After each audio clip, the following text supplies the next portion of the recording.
그렇다면 상승 이전인 2006년의 기준으로 모멘텀적인 측면에서 한번 바라볼까요? 많은 분들이 솔직하게 강의를 많이 좋아해 주셨으면 좋겠어요. 많이 공부하셨으면 좋겠고, 이것 때문에 제가 유튜브를 더 소홀히 하냐라고 했을 때는 이것 때문에 저는 유튜브를 더 열심히 해야 된다고 생각을 해요. 안녕하세요. 왔니? 왔어? 네네. 잘 지냈어요? 네네. 오랜만이에요? 네. 네 밖에 할 줄 몰라요? 네. 카메라 밖에서 저한테 엄청 많이 얘기하잖아요. 왜 말을 못 하시죠? 얘기하세요. 네네. 자켓을 입으셨는데 오늘 특별하게 광고 찍으셨나요? 아니요, 제가 뭐 자켓 입으면 매 광고 찍는 날인가요? 그냥 사서 자랑하려고 입었어요. 축하드립니다. 감사합니다. 네네. 네네. 코스피와 코스닥이 많이 올랐는데요. 네. 그 원인이 외국인이 이제 순매수로 전환이 된 거가 영향을 미쳤다고 합니다. 이제 매수한 주식이 바이오랑 좀 헬스케어 부분인데 신세임당 채널에서 보니까 5년 안으로 이제 뜰 업종으로 그 헬스케어를 좀 꼽으셨는데 어떤 점에서 선정하셨나요? 헬스케어 시장은 사실 10년 전부터 굉장히 성장 유망 산업이었잖아요. 사람의 수명은 계속 늘어나고 있고 고령화 사회로 빠르게 진입하고 있었기 때문에, 그래서 그때부터 항상 바이오, 제약, 그래서 헬스케어 위주의 산업들이 항상 지속적으로 성장해왔던 것 같고, 이건 앞으로 갈수록 굉장히 더 가속화될 가능성이 높다. 선진화된 국가들은 출산율이 떨어지는 게 그 부분이 있어서 결국 선진화 시장의 흐름을 따라가는 게 아닌가. 그래서 항상 저도 그런 미국 중심, 특히 그리고 서구권 사회의 중심적으로 조금 성장 산업을 캐치하려고 한다. 저번에 그 재개발 이슈 관련돼서 이제 건설 업종에 대해서 말씀해 주셨는데요. 네. 석유화학 제품의 수요가 많은 자동차, 건설, 주택 수요가 좋아지고 있어서 지금 석유화학 업종의 주가가 많이 올랐거든요. 특히 이제 하나솔루션, OCI, KCC가 많이 올랐는데 네. 그 정부의 어떤 정책이랑 관련된 건가요?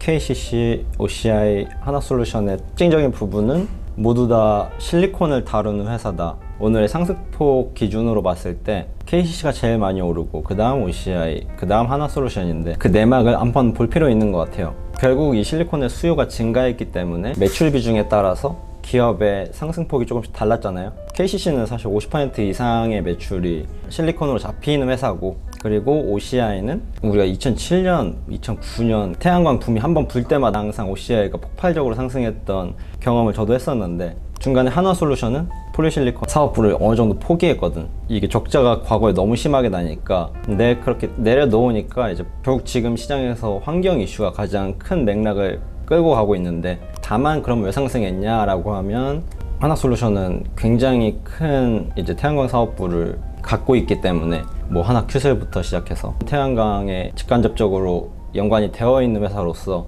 그 태양광 시장의 팽창함에 있어서 어느 정도 밸류에이션을 해준 것 같다. 미리. 실리콘은 두말할 것 없이 지금 굉장히 수요가 폭증하고 있기 때문에 반도체에서도 실리콘을 많이 쓰고, 전기차 안에 들어가는 전장화 부품이라던가 실리콘이 이제 많이 들어가는 소재가 되어버려서 KCC는 워낙 밸류에이션이 적게 되어 있었기 때문에 그런 부분들을 지금 주가에 반영한 것 같다. 그 실리콘 가격을 봄으로써 실리콘이 들어가는 많은 산업에서 유의미한 수요가 뒷받침되고 있구나 정도를 뒤에서는 유추할 수 있겠죠. 근데 그 말씀하신 KCC 같은 경우에는 이제 네. 건설도 하고 있고 실리콘 업종도 하고 있기 때문에 네. 향후 성장성이 좀 느껴지는데 주가 순자산 비율이 지금 0.56배 정도거든요. 이런 저 PBR 주식은 좀 선호하시나요?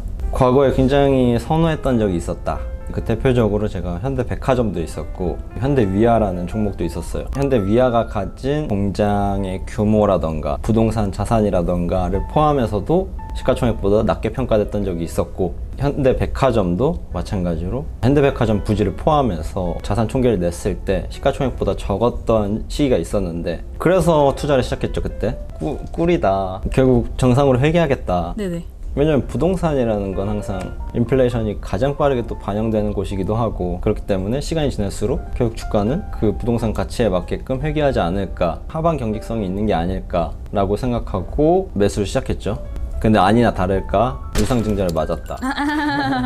저평가 받는 데는 이유가 있었다. 현대백화점 같은 경우는 누가 백화점 가서 옷을 사, 이제 네네. 그런 시대였거든요. 온라인 쇼핑몰의 매출액이 커지고 거래액이 막 증가하는 시점에 제가 뭣도 모르고 이제 싸다, PBR 1, 2 하면 너무 싸진 거 아니야? 자산보다 적은데? 라는 그런 발상으로 조금 어설프게 접근했던 그 경험을 토대 삼아서 생각보다 시장은 먼저 이런 미래를 반영하고 있구나, 이런 간단한 사고로 주가가 평가되지 않는구나 경험을 하고 나서는 그 정도의 저평가 주식은 오히려 조금 꺼리게 되는 것 같아요. 그래서 어느 정도 성장성이 남아있고 어느 정도의 매출액을 지켜낼 수 있는 그런 주식을 더 선호하게 되고, 저의 스타일은 저PBR에 공격적으로 투자하는 성향은 아니었다. 모니카는 조금 그런 성향이 있잖아요. 근데 저평가됐다기보다는 조금 우량주를 좋아하시는 성향을 갖고 있잖아요. 네네네. 이제 제가 월급을 또 드린 입장에서 굉장히 또 잘 차곡차곡 쌓아나가는 모습이 좋은 투자 스타일이라고 생각하고 있습니다. 근데 이 문제점이 그 막 기가 막힌 수익률이 좀 아쉬워요. 기회비용이 아쉬울 때가 많습니다.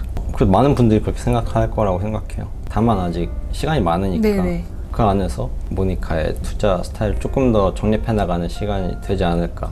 삼성 폴더블폰 신작이 역대급 사전 판매를 이뤄냈거든요. 일주일 만에 92만 대를 사전 판매 완료했는데 시장에서 예상한 거는 80만 대여서 흥행이 심상치가 않다는 의견이 많습니다.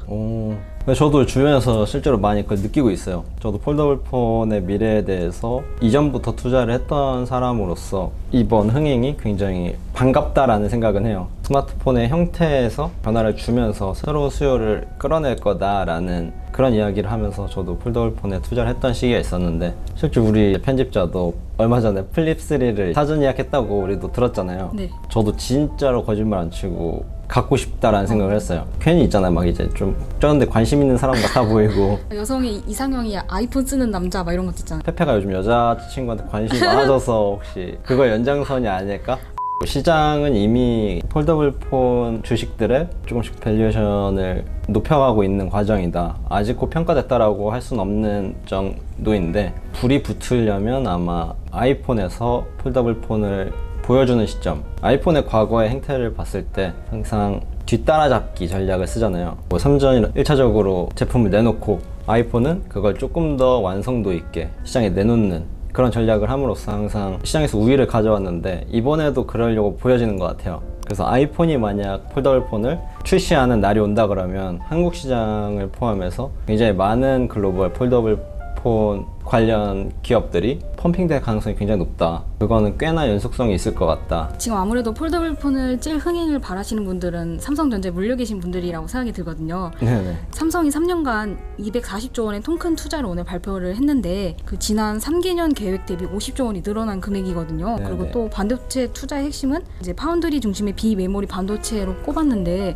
이쪽 산업은 앞으로 어떻게 될까요? 제가 얼마 전에 이제 하이닉스와 이제 삼성전자의 비교를 하면서 이 메모리 부분과 비메모리 부분의 차이점과 어디에 비중을 실어야 되는지에 대해서 잠깐 이야기한 적이 있었는데, 이번 삼성전자의 투자 전략도 굉장히 제가 말한 것과 유사하다. 메모리 부분은 기존에 이미 과점하고 있고, 다만 이제 비메모리 부분이 아직까지 시장에서 선도하고 있다라고 보기 어렵기 때문에 그 부분에서 훨씬 더 강화해 나가는 전략을 취하려고 할 거다. 특히나 비메모리 부분은 인력에 대한 투자도 굉장히 많이 해야 되고 단기간에 되는 것이 아니기 때문에 많은 반도체 회사들이 투자하려고 하고 경쟁할 부분이다. 지난 4월 대만 TSMC가 향후 3년간 파운드리 산업에 113조 원을 투자 계획을 발표했고, 삼성에서는 이제 오늘 투자를 TSMC와 겸지어도 전혀 부족함이 없는 수준이거든요. 네. 향후에 이제 순위가 바뀔 가능성도 있을까요? 한국은 솔직하게 이야기하면 비메모리 분야에서 돈을 쓴 지도 얼마 안 됐고 당장에 보여지는 투자 성과는 보기 힘들 거다. 그럼 시간이 걸리는 전략이 아닐까. 삼성전자는 워낙 우량주라서 그 파운드리 설비 투자 및 후공정 관련 체인에 좀 주목을 하면은 좀 좋은 투자처를 발견할 수 있을까요? 실제로 지금 반도체 주식을 깊게 이해하고 계시는 분들은 비메모리 부분에서 중소형주들의 많이 투자를 잡아둔 걸로 저는 알고 있거든요. 삼성전자는 밸류 하단을 한국 공장에 맡기는 형태를 갖고 있기 때문에 앞으로도 그 부분에 있어서 많은 성장이 어느 정도 보여질 거다라는 생각을 합니다. 많은 분들의 주식이 급등하길 바라면서 혹시 급등주로 삼행시 가능할까요? 급등주요? 요즘 제가 삼행시가 조금 약해졌어요. 잘 안 떠올라요. 냉철한 평가가 기다리고 있습니다. 급하게 생각하지 마세요, 모니카. 좀 스윗 버전인가? 너무 스윗한가요? 등대가 되어줄게요. 주마등. 이 미국인이라서 주마등이라는 표현을 직관적으로 이해 못할 수도 네, 있어. 지금 좀 이해가 안 됐어요. 그쵸? 네, 오늘 그럼 몇 점 주실 수 있나요? 10점 만점에 1점이요. 1점? 주먹등 안 좋은 거 아닌가? 아, 되게 극단적이네. 주먹등 안 좋은 거죠. 좀 상처를 입었습니다. 마음에 상처를 입었습니다. 마상했어요. 네네. 아, 유머는 유머로 받아들여야지. 재미있는 거 맞죠? 진심 아니죠? 아, 진심은 아니에요.